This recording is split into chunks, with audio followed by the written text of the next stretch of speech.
Hey everyone, welcome back to my channel. তো আজকে আমি রান্না করব সয়াবিন।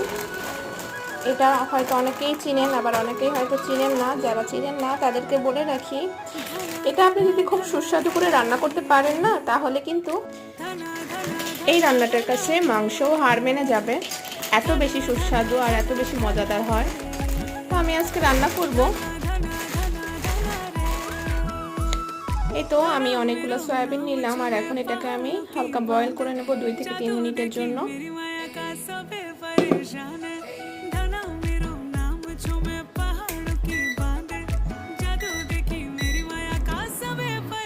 সামান্য পরিমাণে লবণ দিয়ে দিতে হবে।